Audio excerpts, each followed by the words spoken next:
မိမေတို့ကိုပြောပြမယ်ကလေးကစိတ်ညစ်တယ်စိတ်ဆိုးတယ်ဆိုတဲ့စကားလုံးနှလုံးပဲသုံးတတ်တဲ့အခါမိမေတို့သူ့စိတ်ထဲမှာတကယ်ဖြစ်နေတာကိုနားလည်ရခက်တယ်နော်ကလေးကိုခံစားချက်အမျိုးမျိုးကိုနာမည်ပေးတတ်အောင်သင်ပေးခြင်းနဲ့မိမေတို့အတွက်ဒီဗီဒီယိုလေးပါဒီနေ့မှာတော့ကလေးရဲ့ခံစားချက်စကားလုံးတွေတိုးပွားလာအောင်ကူညီပေးမယ် feeling jar လေးကျင့်ခန်းလေးကိုပြောပြပေးမယ်ခံစားချက်စကားလုံးဘာကြောင့်အရေးကြီးသလဲ why emotional vocabulary matters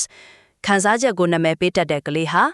ဒေါသထွက်တဲ့အခါအော်ငိုတာရိုက်တာပြစ်တာနဲပါတယ်တငယ်ချင်းတွေနဲ့ဆက်ဆံရေးပိုကောင်းပါတယ်စိတ်ဖိစီးမှုကိုပိုကောင်းကောင်းတွင်တွယ်နိုင်ပါတယ် feeling jar လို့နီး how to make a feeling jar ပစ္စည်းတွေဖန်အိုးလေးတစ်လုံးစာရွက်သေးသေးလေးတွေဘောပင်လို့နီးစာရွက်သေးသေးလေးတွေပေါ်မှာခံစားချက်အမျိုးမျိုးရဲ့နာမည်တွေကိုရေးပါ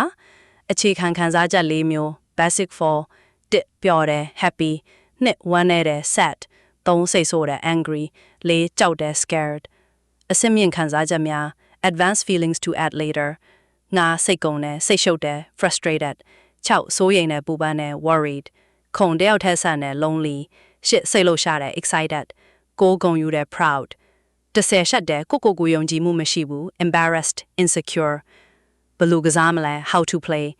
နီလန်တဲ့ညစာစားချိန်မှာအိုးတဲကစာရွက်တစ်ရွက်စီဆွဲပြီးဒီနေ့ဒီလိုခံစားရတဲ့အချိန်ရှိလားလို့မေးပါမေမေတို့ကိုယ်တိုင်လည်းဖြေပါနီလန်နဲ့ကလေးစိတ်ဆိုးနေချိန်မှာမင်းရဲ့ခံစားချက်ကဒီအိုးတဲကဘယ်စာရွက်နဲ့ဆန်လဲလို့မေးပါ